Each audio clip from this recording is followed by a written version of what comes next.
So what are you doing? Nothing.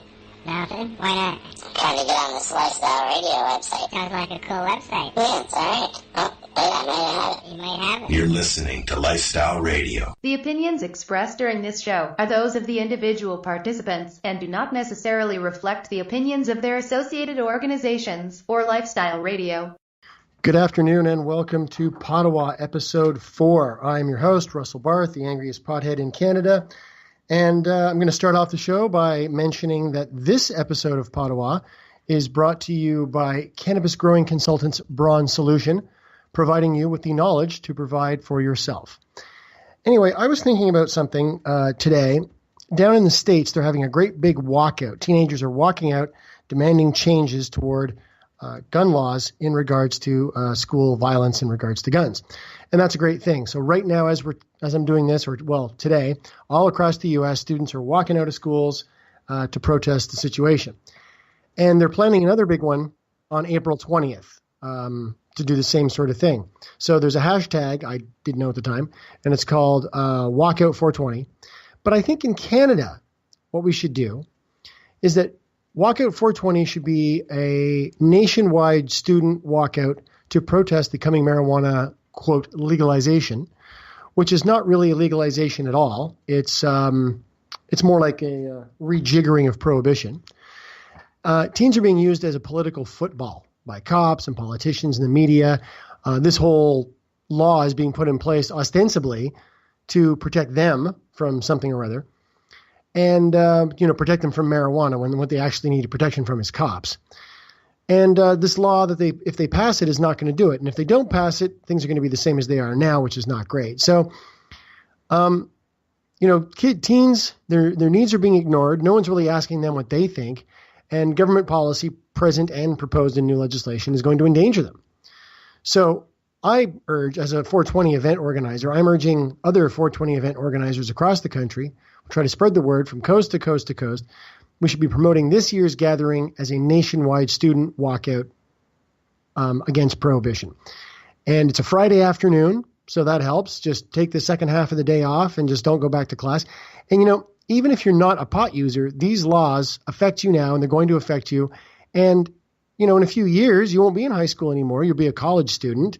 And maybe you won't be a pot smoker, and maybe you won't like having a swab taken at a roadside, ride check because you just look like you might have been a little tired that night. So whether you're a pot smoker or not, you need to get out and protest. And I think Walkout 420, we should really use that here in Canada as an opportunity to do the same sort of thing. Now, moving on to some local news. Cannabis Culture pot shop on Bank Street loses court bid to have eviction overturned.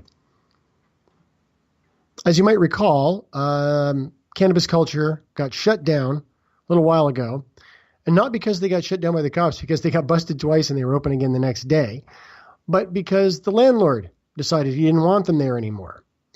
It was interesting because for about 2 months, there was scaffolding out in front of the building. You couldn't even see what was there. It was just scaffolding and that green mesh that they hang in front of scaffolding.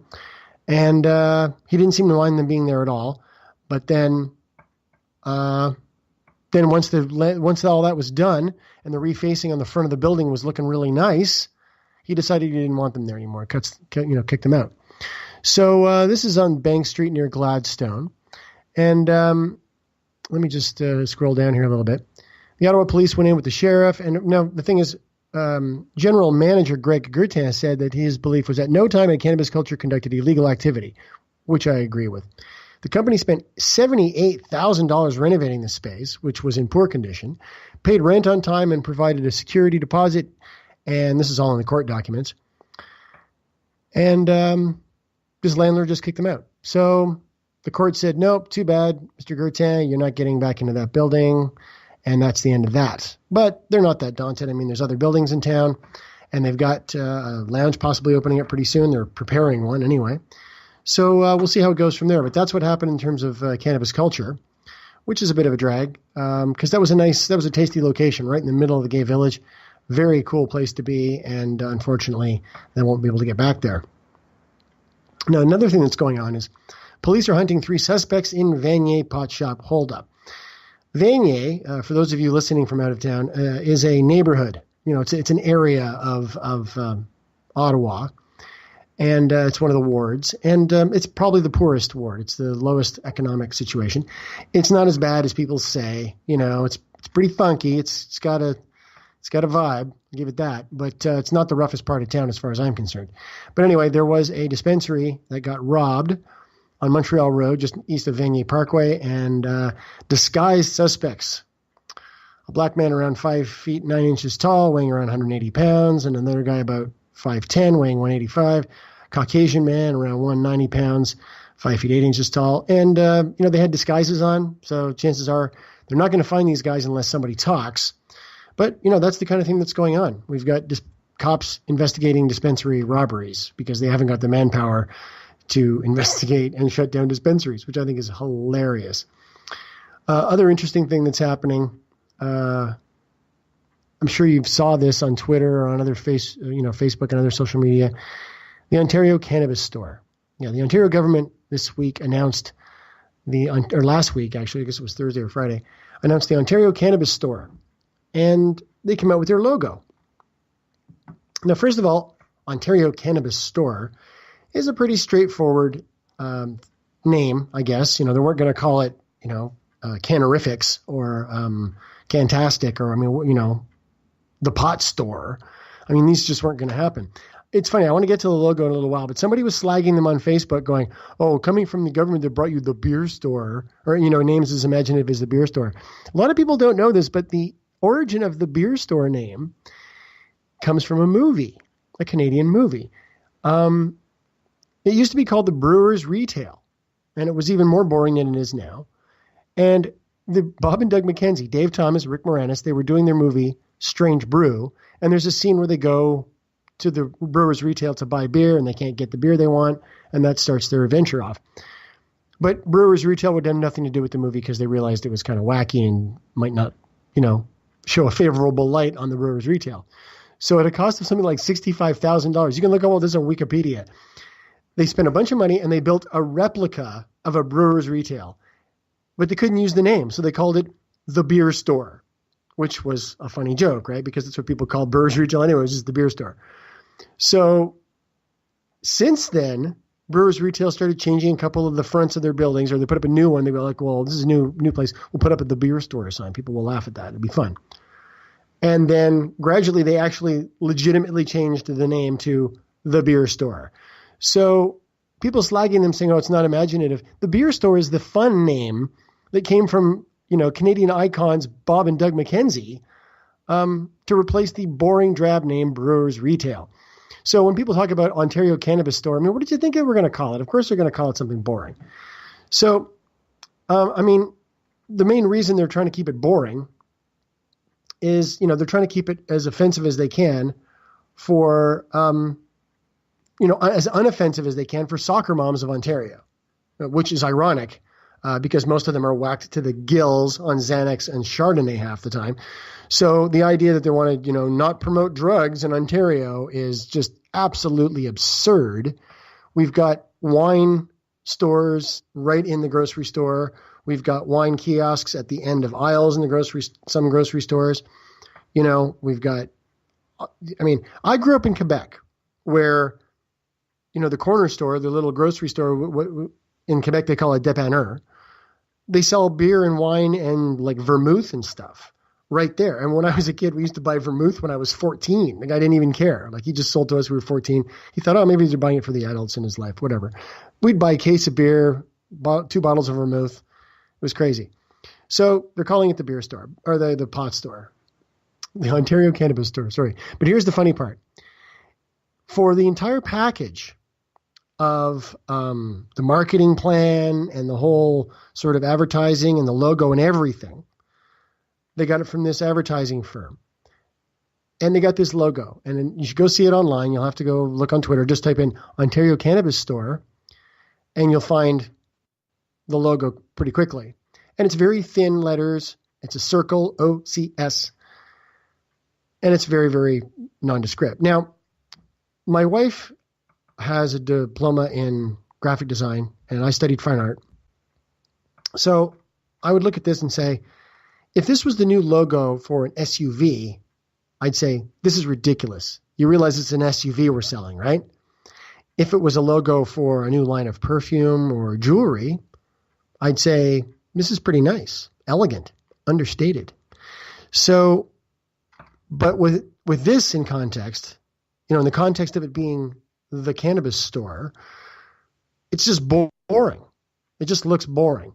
And so they want to make it look safe and boring. They could have put at least 3 pot leaves in there. Anyway, people are freaking out. They're like, oh my God, what the hell? This thing costs $650,000. I could have done this for you in 5 seconds. And I could have done this for you in 5 seconds myself. But that marketing firm probably gave them like dozens of options, from pretty flashy, just to get it out of the way, just to set a boundary, lots of pot leaves and stuff, down through the more subtle ones, all the way down to extremely boring, right down to just, Comic Sans font. Somewhere below, just above that, they found the almost most boring logo that ever was. It's an Ontario logo. I mean, the logo is so boring, it's likely to make a lot of people feel depressed about living in such a lame province and need to take up cannabis smoking. It's just one more thing the Ontario government's getting wrong on the whole cannabis situation. And it's it's disheartening. It really is disheartening, because you try to have nice things, but that's why you can't have nice things, is because of the government. So that situation doesn't look like it's going to get any better, except maybe the bill won't pass federally. Then what? The Ontario Cannabis Store isn't going to go anywhere. In fact, there was an article just today that some provincial governments are getting all pissy because they can't do their budget projections for the next year because of possible coming delays to bills C-45 and 46. Now, as I was mentioning last week, these LPs are growing so fast they can't even manage it. They're going to continue to grow even if pot doesn't become legal this fall or winter or next summer or the next winter, because they're selling to other countries. They're selling to medical users. They can't keep up with the demand as it is. So I really don't think people should get their hopes up about this, because the Senate is making a lot of noise about the constitutionality of this bill, or the lack thereof. And, this is going to bring us into a situation where this new law that's already been passed might not get implemented, because all of it, the Ontario regulations in terms of cannabis stores and everything, is contingent on it being regulated federally. So if it doesn't get regulated federally, then what? Well, we're going to go into the next election probably with Justin Trudeau promising to finish the job. And considering the news that's emerging about Jagmeet Singh and the fact that, Andrew Scheer is a potato-faced goon, the next election is Justin Trudeau's to lose. So we're probably going to get another Liberal government next time, which means we'll probably get some sort of legalization either this fall or after the next election. But I ain't holding my breath. I'm just going to continue to do what I do, which is not obey any ridiculous laws that I don't agree with. I mean, naturally, I'm not going to disobey laws about stealing things or breaking things or ripping people off or setting fire to things or hurting people. Those laws are there for a reason. Pot laws and the new pot regulations that are being proposed and that are in place now, they're nonsense. They're arbitrary. They're dysfunctional. They're mean-spirited, and I won't abide. I simply won't. It's a little bit early, but I'm going to go into a song already because I feel like it. This is a really nice song it's got to be from 1997 or 98 or 99. It's from a band called Zoe Bliss, which doesn't exist anymore, from their album 13 April, and it's called Adulation. Please enjoy. Good evening. I'm Coulter Wonkite. I'm already into the 420, damn it. Are you looking for cannabis news, education, and people's opinions? Are you looking to learn what Canadian and international cannabis advocates are doing, not only now, but what got them to this point in their lives, and what does the future hold for them? Do you want to learn how patients are using cannabis as their daily medication, or learn how their cannabis use helps them with their medical condition? If you answered yes to any of these questions, then I'm going to suggest to you to tune in to Lifestyle Radio. Catch their live weekly shows and have your questions and concerns answered and find the experience you're looking for. Monday, catch your weekly news broadcast with the Reef Reporters. Then on Wednesday, get several hours worth of cannabis public education. We get things started with Cannabis and Coffee with Tamarawana. Then tune in and catch Pottawa with Russell Barth, who calls himself the world's angriest pothead. Finish up your evening with the award-winning Pace Radio Show with Al Graham and joint host Kim Cooper and Alicia Yashishin. No week would be complete without tuning into Friday night's program, the 420 Radio Show featuring Al Rapp and the 420 Radio crew, Mary Jane Baker and Marcel Gignac. Cannabis is a lifestyle, and you can catch all your cannabis lifestyle information right here at lifestyleradio.net or at our sister site, 420radio.ca.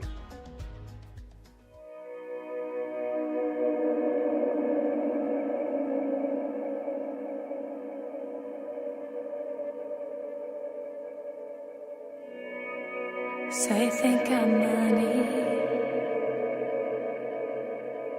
Well, I am the third degree, uninviting, still envious of me. I am worried, I am paranoid, I need chip on shoulder, a black and white TV.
So that was Adulation by Zoe Bliss, a song that's probably about 20 years old.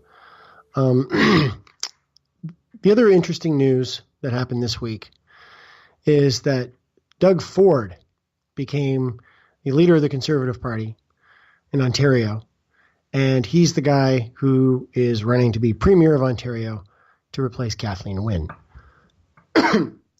Now, some people are happy about that because they hate Kathleen Wynne.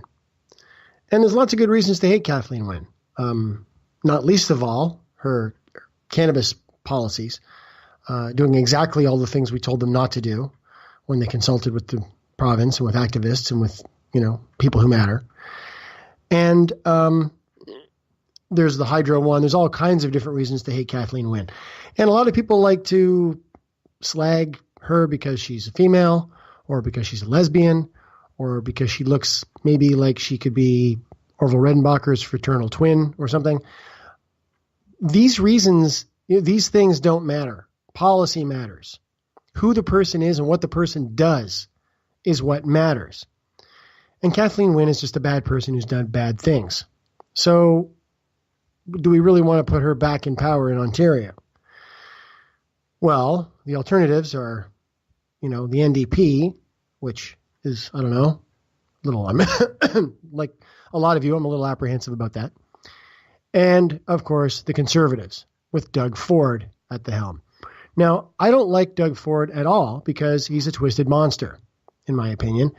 He comes out against safe injection sites. He's against, all kinds of anything that a liberal person might like about taking care of the sick or the poor.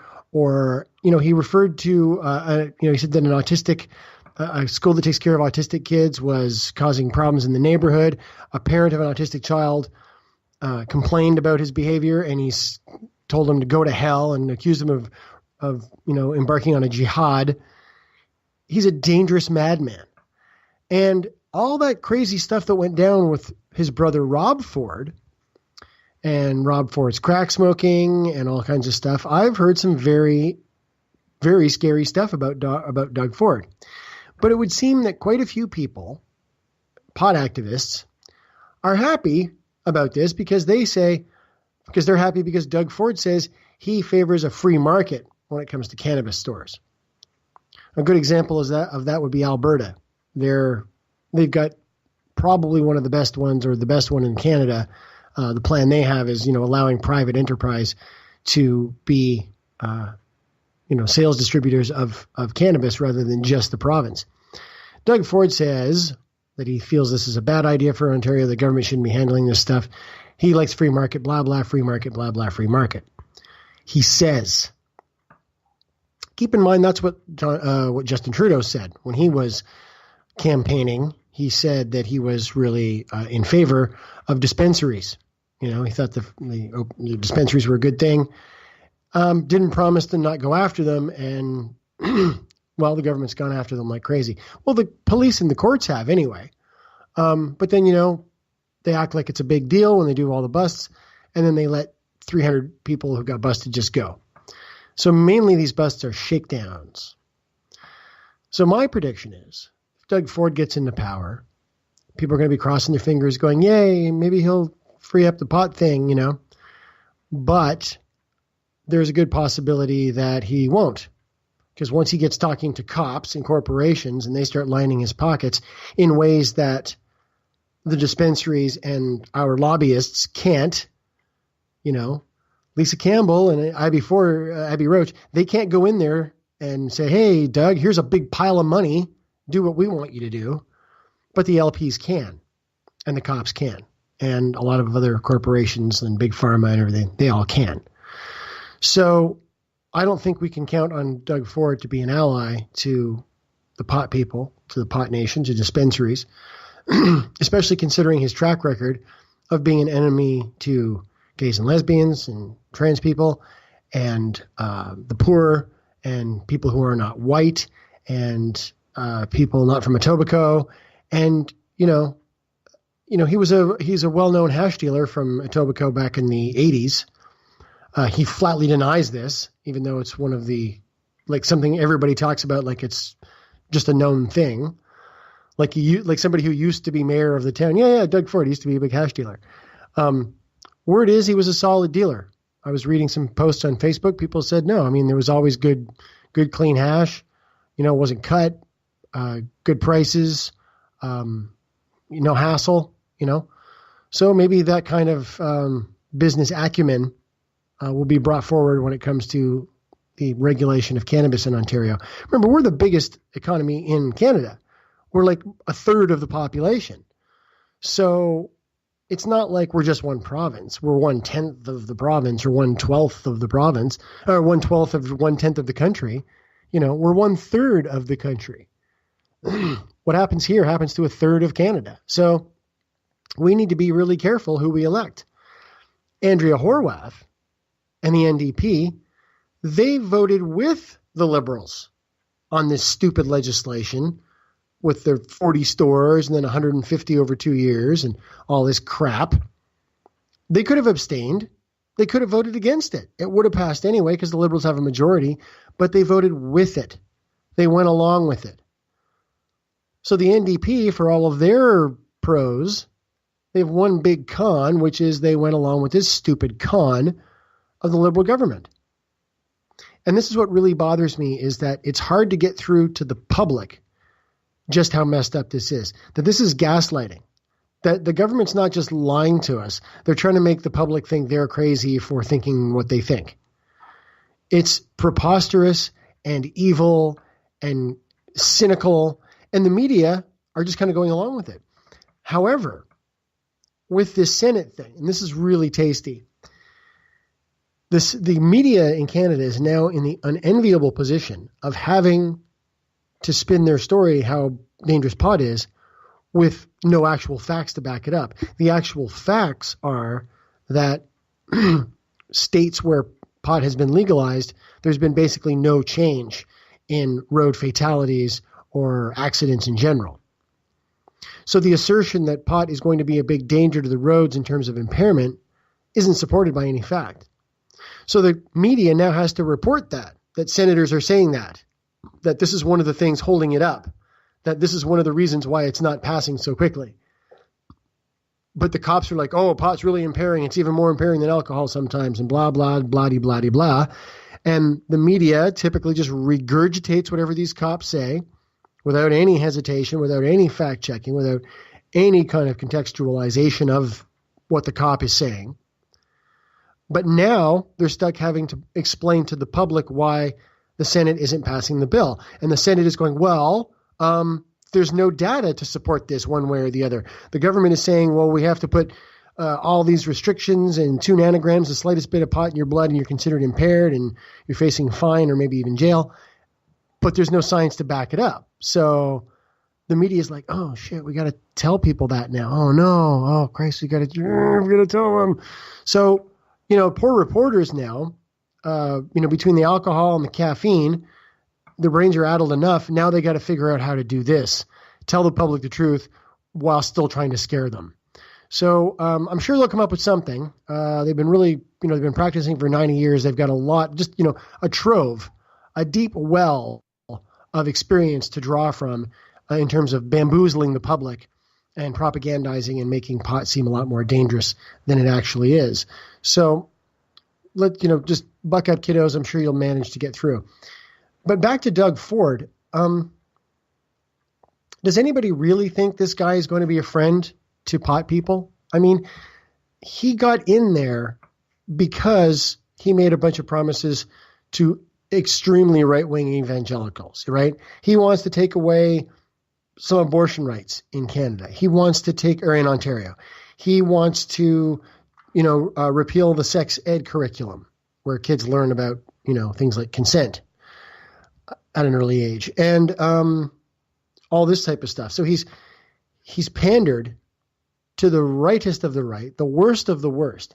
And those people do not want pot legalized at all. They don't want people to have a good time at all, ever. They want us all to suffer until we die and then hopefully go to heaven because if we suffered enough. That's their superstition. They want to lay it on everybody. So this is the people he's in bed with. right? So if he wants to keep them happy, if he wants to get himself elected, he's going to have to keep saying, oh, yeah, free market, free market. As soon as he gets into power, which at this point seems like a three-way tie. I'm not going to say it's inevitable, but it could go any of three ways is my guess with this election. Nobody is going to win handily, I don't think. Oh, please let us not get a majority. Don't let anybody get a majority. But anyway, if he gets into power, he's still going to be beholden to those people. He's still not going to, he's not going to just turn on them and say, oh yeah, forget all that stuff I said about, abortion and gays and all this kind of stuff. I'm going to go do cool stuff now and be like Cool Doug. It's not going to happen. He's going to be the same asshole he's been since he stopped being a hash dealer. So people should not get their hopes up about this. They really shouldn't. I'm going to go to a song because I'm running a little bit early this week, I guess. It's funny, there's only a few things happened, but they were kind of big things, But how much can you talk about just these things? So this is a song from, I guess it's got to be 1990 or 91, probably 90. It's from a Canadian band called Crash Vegas, and it's called Inside Out. Please enjoy. Hey, this is Cheech. And this is Chong. And you're listening to Lifestyle Radio. What is it? Lifestyle Radio. Say it one more time. 420 Radio? Ooh.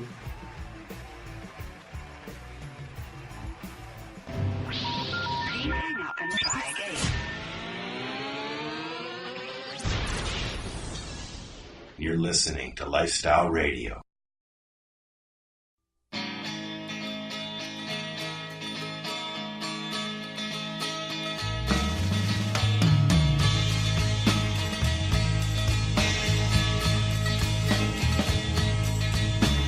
How many times will you walk away? How many times will you walk away? Don't turn your back on me now. It's so easy for you. How many times will I hear those replies? How many times your endless replies?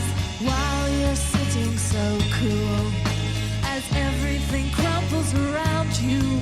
But I walk down this road and I see all these people just passing by tomorrow's headlines, familiar crimes, and I wonder. Makes me wonder. Inside out, I was crying. Inside out, I was dying. Inside out now, I was lying.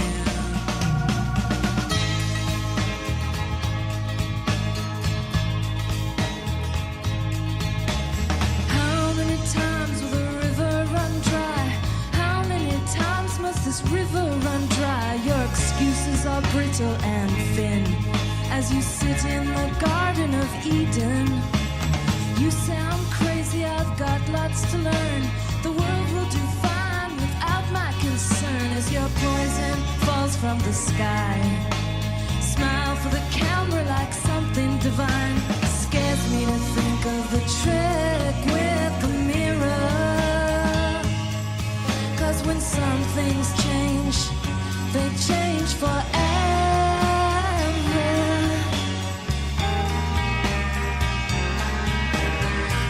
Inside out, I was crying. Inside out, I was dying. Inside out now, I was lying.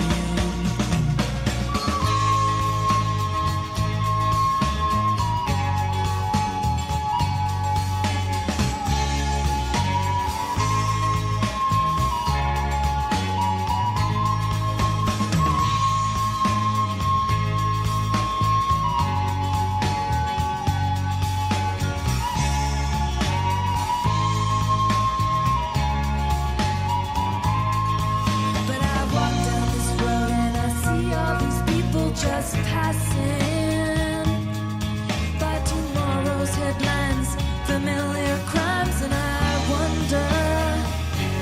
It makes me wonder.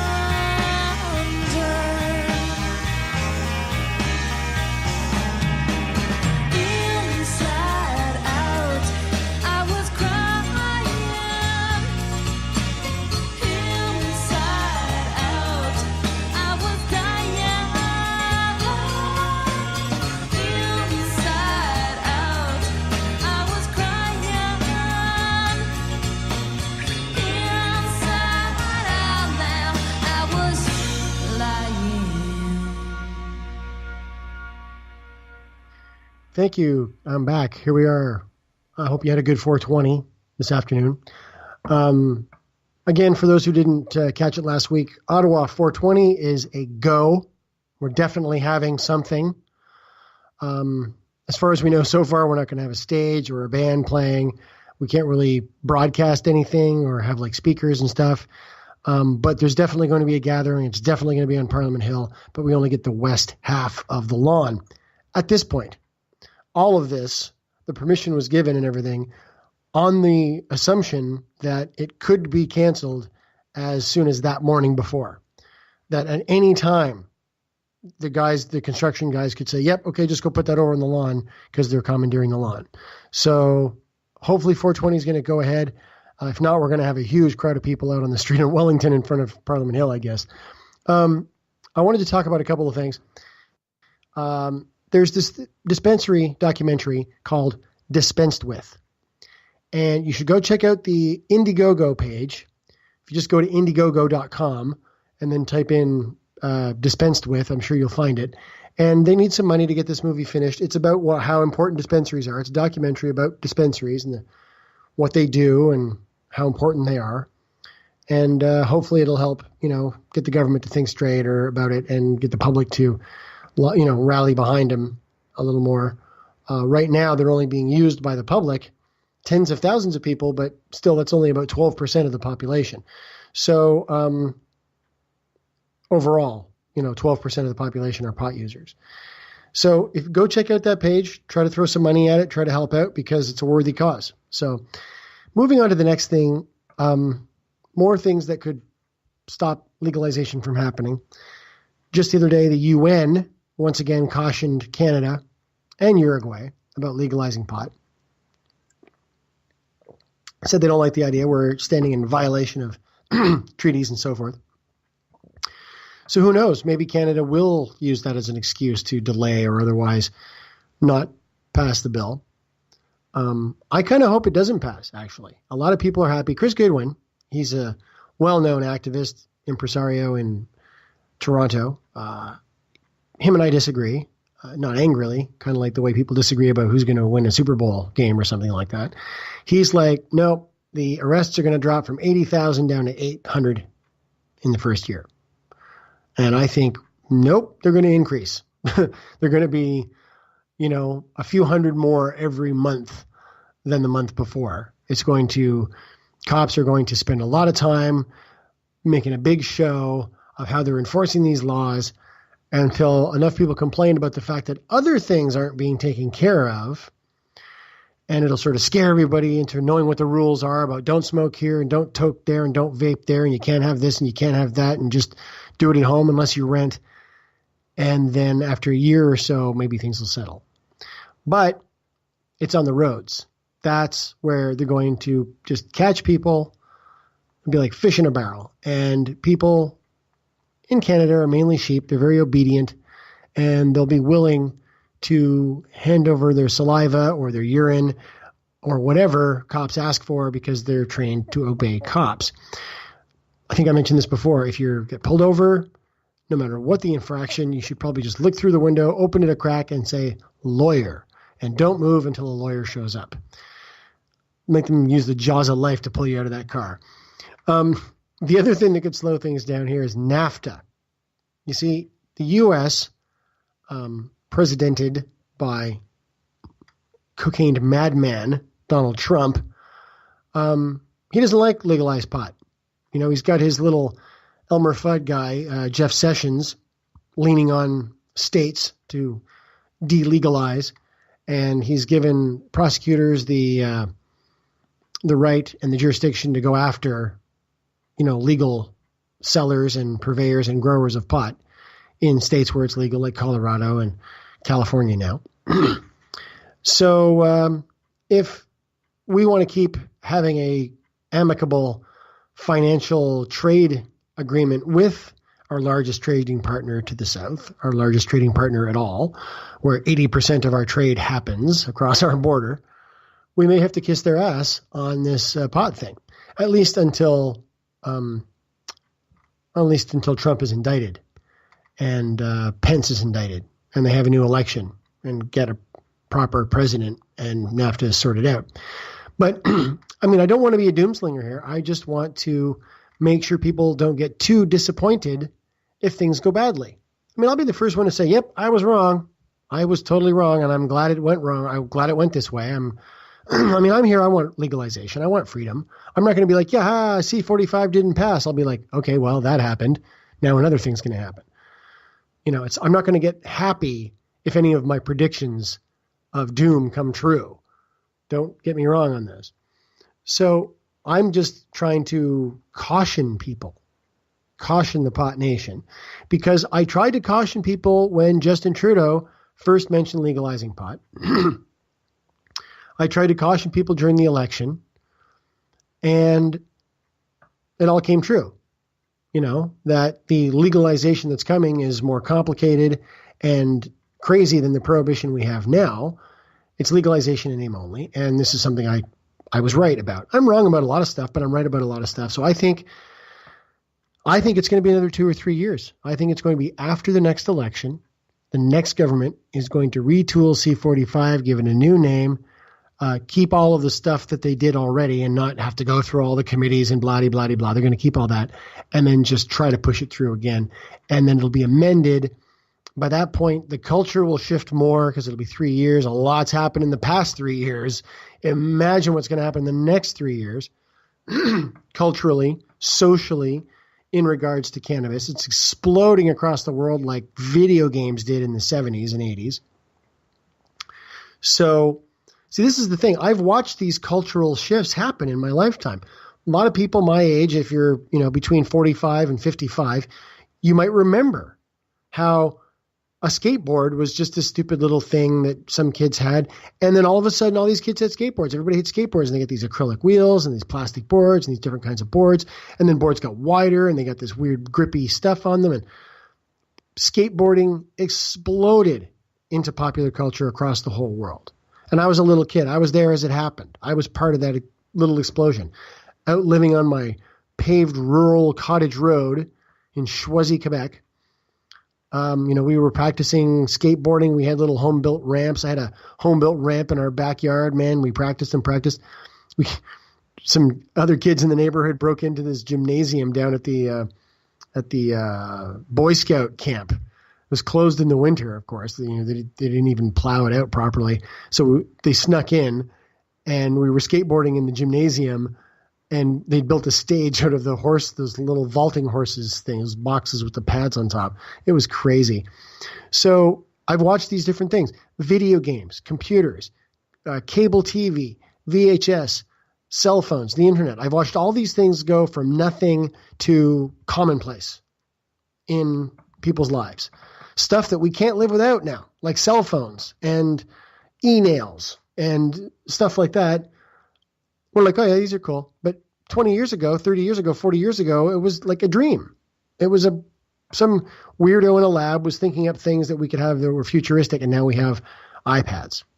My wife makes art on an iPad as I do this show on my little computer. So it's fantastic. So the notion that, I'm just a doomslinger, oh, everything's going to be bad. No, we've won the culture war. All hell can't stop us now. But the government is dragging their heels because they want to delay, I think. They want to delay legalization so that their cronies in the ACMPR regulations can get their stuff going. We've got companies growing exponentially. They're growing so fast they can't handle it. And the more they grow, the faster they grow, they're exporting. They're buying other companies. Other companies are buying into these companies. Other companies are buying these companies. Foreign companies are buying Canadian companies. It's getting bigger and bigger every day, like watching the movie Akira. The thing just keeps growing and growing and growing. And pot's not even legal yet. It's legal in other places. It's not quite legal here. So think about it. If pot becomes legal this autumn, the government regulated companies, the LPs under ACMPR, they can provide, as long as they keep supplying their obligations to patients, collectively they might be able to supply 10% of the pot that is used from, say, Halloween of 2018 to Halloween of 2019. 10%. That means 90% of the pot is still going to be coming from so-called illicit sources, sources that are not regulated, extra legal sources. 90%. We're talking nearly 1 million kilos, right? We're talking like 700,000 kilos of pot or pot-related products are going to be used. So the LPs like Tweed, Aurora, Canaman, all these guys, they're growing huge amounts. They're going to be selling it to patients. They're going to be selling it to other countries to sell in pharmacies like Germany and Australia, New Zealand. You know, Tilray's got a deal with, I think it's Australia. So they're not going to have a lot of pot to put on the shelves of the Ontario Cannabis Store. So if they do all of this summer, this autumn, we're going to see shortages. We're going to see this place run out of stock in 3-4 hours and then be closed for 3 or 4 days or longer until the stock can be replenished. And then they open again, and then it's closed again in 3 or 4 hours, and so on until the companies can grow enough pot. And it'll be a mess. However, if things keep going the way they're going for another 2 or 3 years, dispensaries will keep dispensarying. They'll keep doing their dispensary thing, right? They'll keep getting busted, and they'll keep fighting it.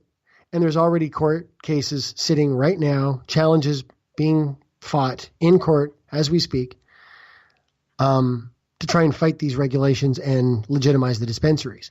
So between now and the re-election of Justin Trudeau and the reestablishment of a new bill to, quote, legalize pot, a lot could happen. The pot could be sort of even more legalized medically than it is now. Dispensaries could be legalized. Then the government's going to be scrambling to figure that out, throwing away their old legislation or amending it now to incorporate the dispensaries that already exist. What about lounges? All of this is going to be challenged, constitutional challenges. All of this stuff will keep happening. And then in 3 years or whatever, if pot's legalized, it might be actually coherent, something we can all live with. But we'll see. And this NAFTA thing is one thing of many that could slow all of this down. And I think people need to be ready for a big disappointment. If I'm wrong, I'll be the first to say so. I'll be, well, I guess I was wrong. I'm not so egotistical that I won't admit when I'm wrong. But I've been right about a lot of stuff. I was right about Justin Trudeau. I was very close to almost entirely right. You can go see my blog post from 2014 about it. Was this proposed legislation written by cops? That's on my blog. And, I knew something like this was going to come. So hopefully I'm wrong about this. I don't think I am. On a happier note, I'm going to talk about this one story. There's a guy. This is a fun story. A school near London, Ontario. It closed in 2009. It's owned by a guy. Rob O'Neill is the owner of J.C. Green. And but this other guy bought this bought this school. It's an old school. And it's getting spray painted and paintballed and, it's broken windows and stuff. So this other guy has decided to work with this owner, and they're going to grow pot there.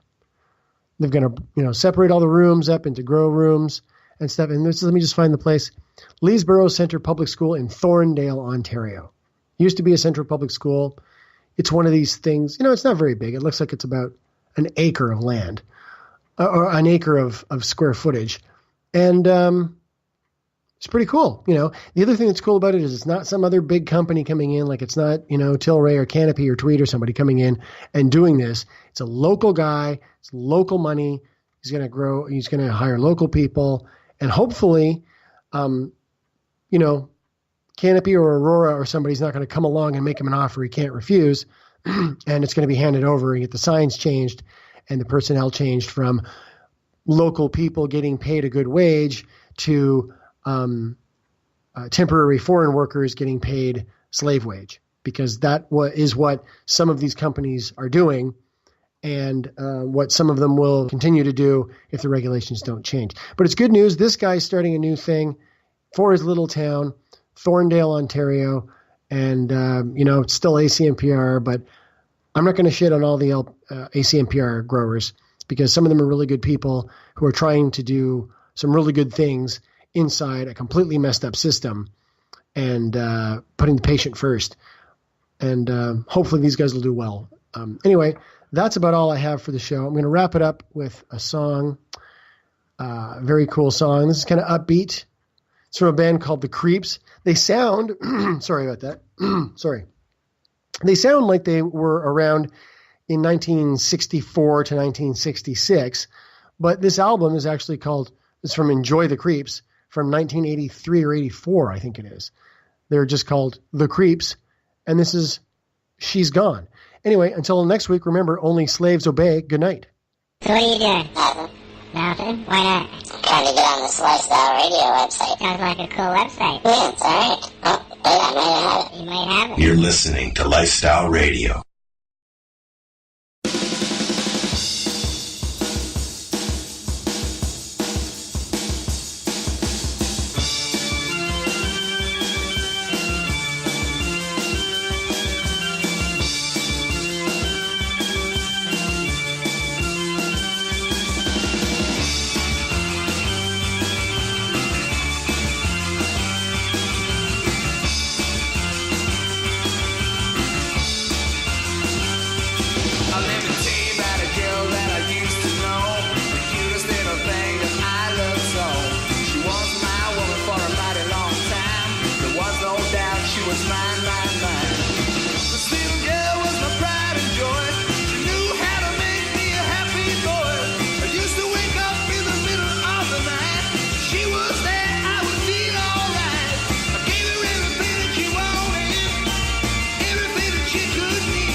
So what are you doing? Nothing. Nothing? Why not? Trying to get on this Lifestyle Radio website. Sounds like a cool website. Yeah, it's alright. Oh, wait, I might have it. You might have it. You're listening to Lifestyle Radio. The opinions expressed during this show are those of the individual participants and do not necessarily reflect the opinions of their associated organizations or Lifestyle Radio.